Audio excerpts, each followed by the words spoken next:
Hello, today we'll be looking at chickenpox, which is one of the infectious conditions in pediatrics. My name is Mrs. Indekila. So today's general objective, the first thing is at the end of this session, you should be able to obtain knowledge and understanding on how to manage a sick child with chickenpox. Then our specific objectives. First thing, you should be able to define chickenpox, state the transmission and pathogenesis, list the signs and symptoms of chickenpox, should be able to discuss the management of a sick child with chickenpox, and you should be able to describe how you can prevent chickenpox. And finally, you should be able to list the possible complications of chickenpox. So let's go into an introduction. We're saying chickenpox is a common illness among children, especially under the age of 12. And this condition is caused by a virus called varicella zoster virus. It is one of the most readily transmittable of all common communicable diseases.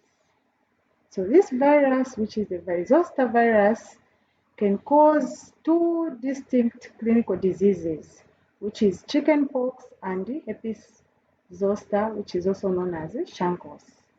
So a short exposure to this virus is sufficient to infect a susceptible host. And once you're infected, there will be signs and symptoms that will appear. We're talking about an itch rash will appear all over the body, which may be accompanied by flu-like symptoms, and these symptoms usually go away without treatment. However, an infected child should stay home and rest until the symptoms subside. In severe cases, then there is need for the child to be admitted.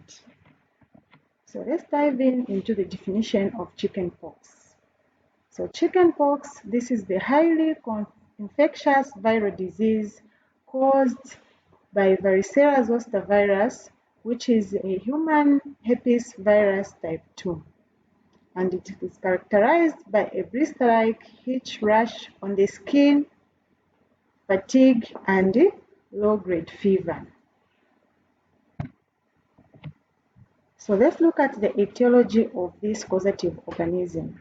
So chickenpox is caused by a varicella zoster virus, which is a member of the family Epiviridae, and it is a type 3 human herpes virus. So this is a virus that is described to be among the human herpes virus. So let's look at the mode of transmission. How are you able to get infected with this virus? So the mode of transmission is by direct droplet infection or airborne. And once you're infected, you come in contact with this virus, the patients become infectious from 1 to 2 days before the eruption of rash.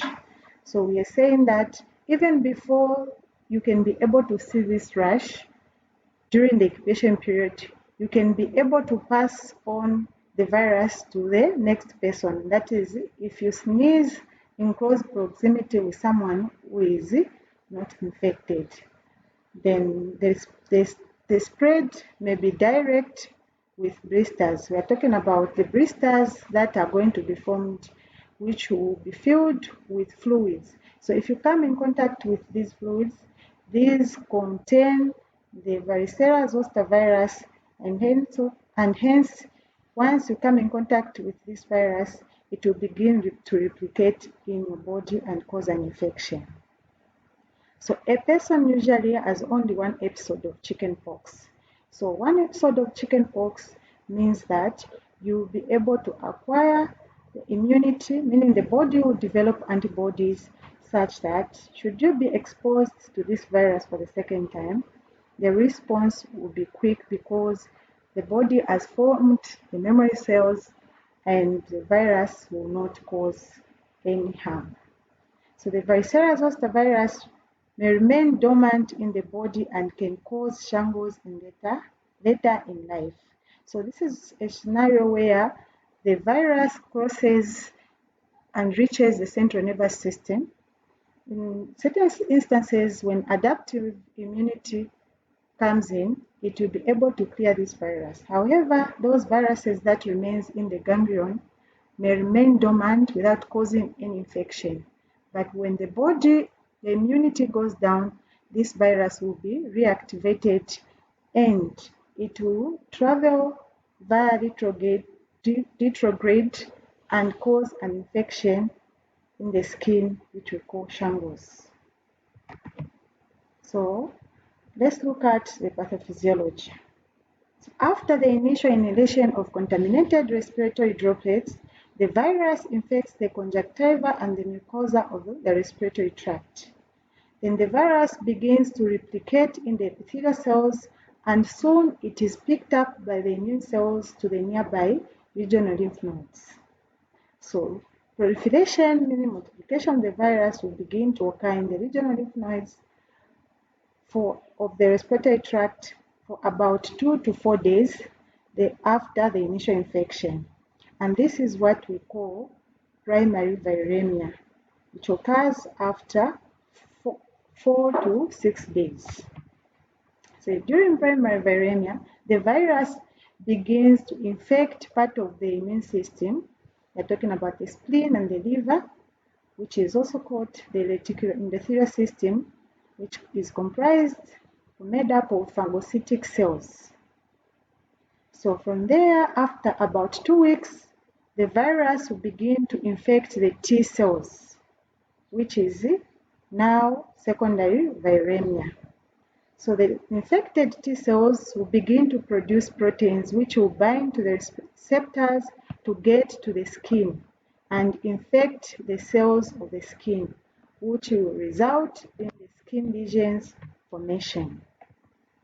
So during secondary viremia, this is characterized by diffuse viral invasion of capillary endothelial cells and the epidermis. The infection may also involve localized blood vessels of the skin, resulting in necrosis and epidermal hemorrhage. In the skin, just when the virus is in the skin, it will also infect the nerve cells of the sensory neurons present in the skin. And the virus will be able to reach the central nervous system via retrograde transportation. However, once the adaptive immunity response kicks in, most viruses are eliminated except the viruses that remain in the ganglion. These will remain dormant for years and can only be reactivated when the immunity becomes low. So when that happens, the virus will travel retrograde via the sensory nerves to the skin and cause an infection. This is where now the shingles, which is the herpes zoster, kicks in.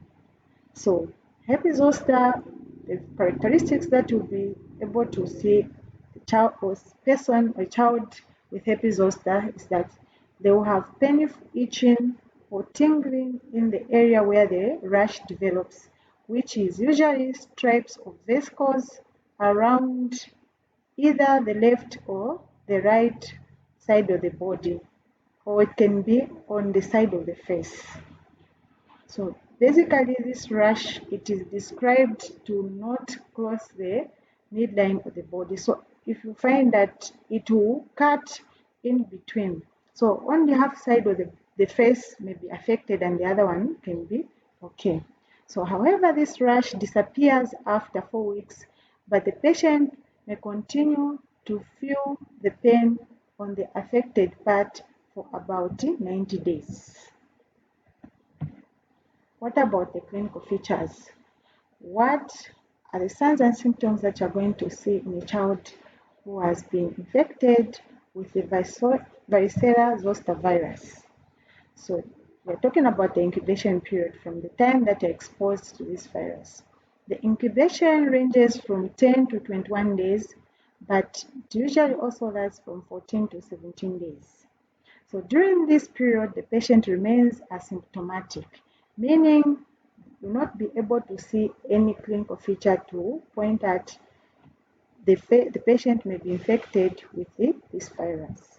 Then there comes a prodromal phase. So a few patients develop prodromal phase, which lasts about 1 to 2 days before the onset of the xanthem, which is the appearance of rash. So the prodromal symptoms in the adolescent and adults are nausea, loss of appetite, itching in the muscles, and headache. So basically the symptoms that you'll be able to see in the prodromal phase, these are more of the signs and symptoms that can be found in most of the conditions, and they cannot give a clear diagnosis or point out to say the patient is suffering from chickenpox. So in many children, the illness is not usually preceded by prodromal symptoms. The first sign that you'll be able to see is rash and the spots in the oral cavity. So in this stage, the onset of symptoms usually is sudden with mild or moderate fever and malaise.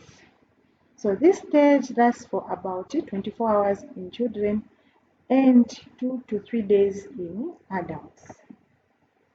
Now comes another stage, which is the eruptive stage. So this is a stage where you'll be able to see the rash appear.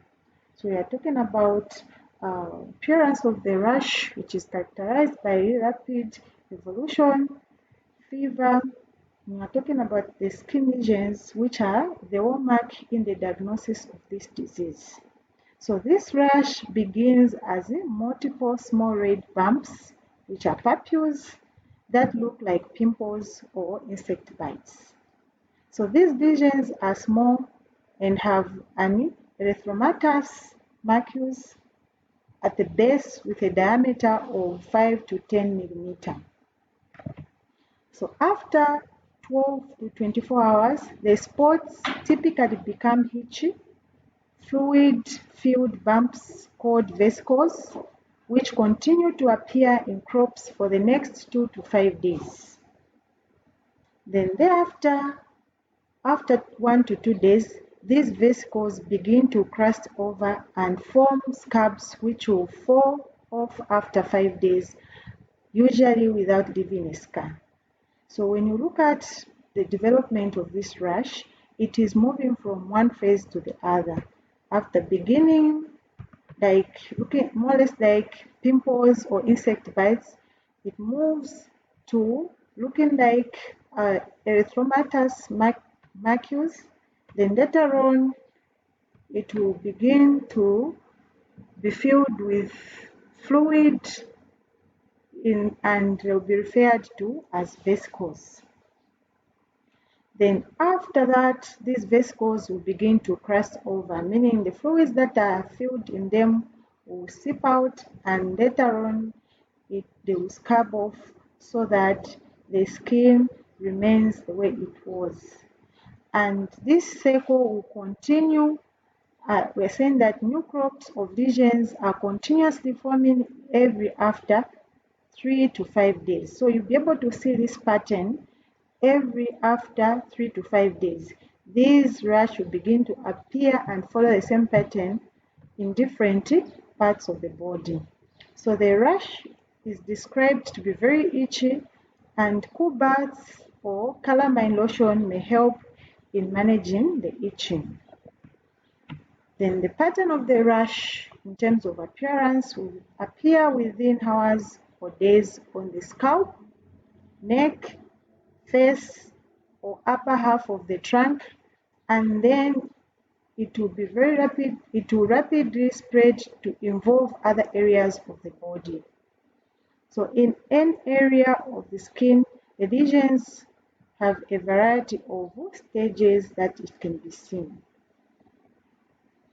So these blisters that are formed in this rash may spread to cover much of the skin, and in some cases, they may also be found inside the mouth, nose, ears, vagina, and rectum.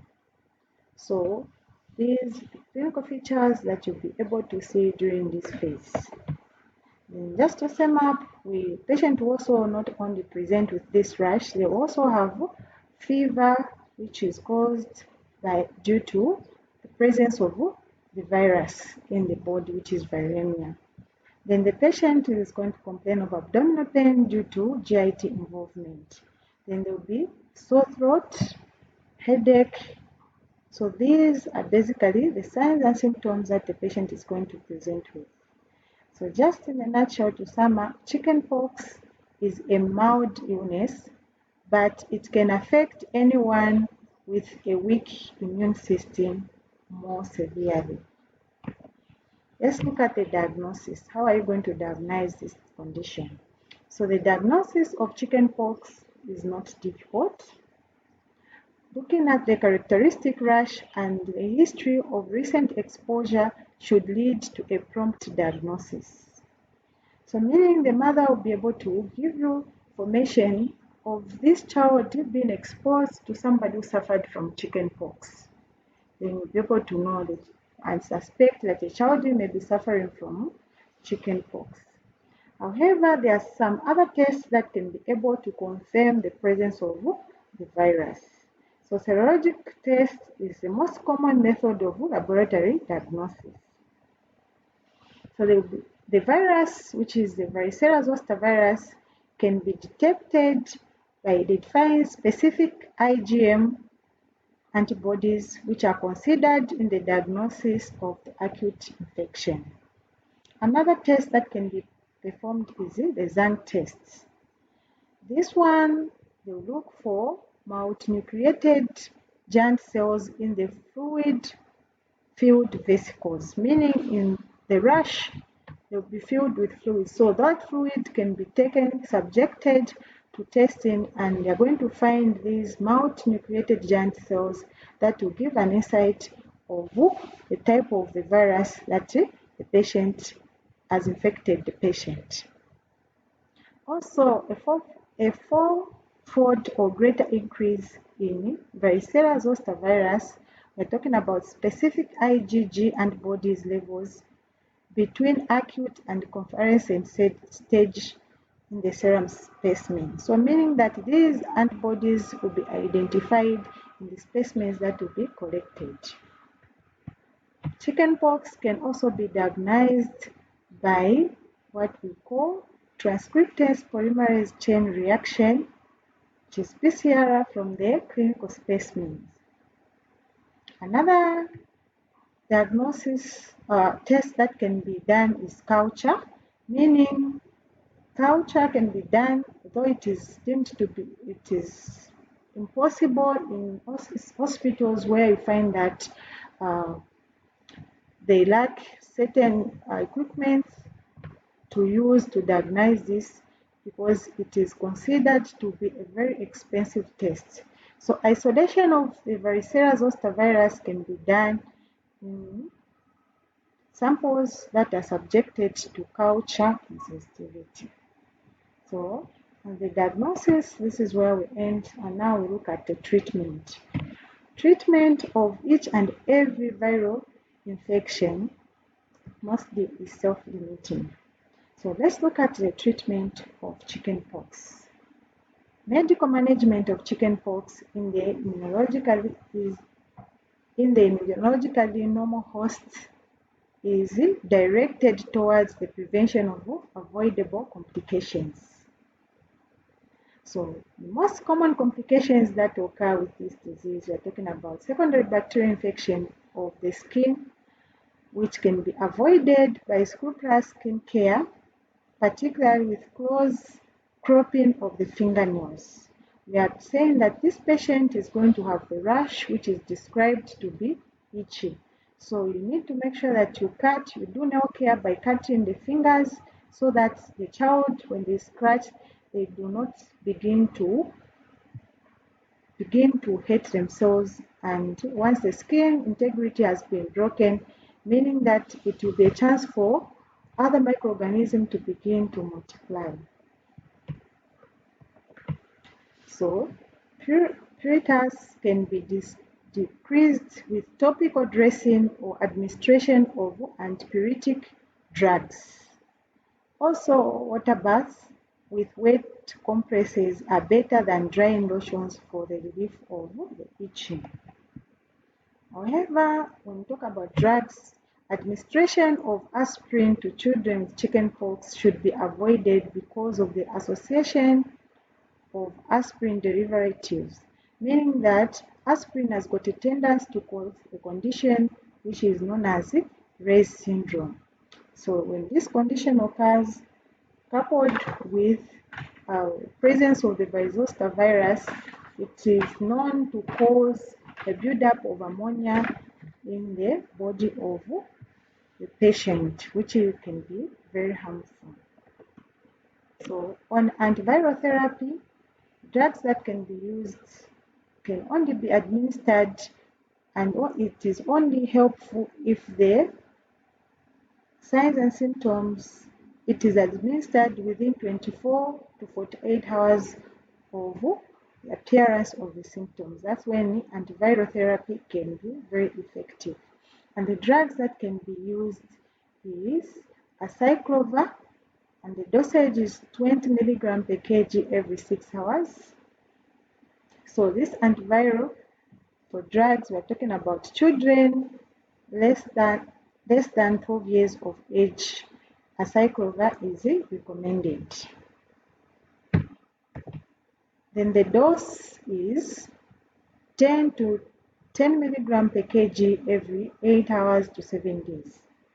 Every 8 hours for 7 days. Then for low risk immunocompromised hosts, we're talking about those individuals with the immunity which is low, which is immunocompromised.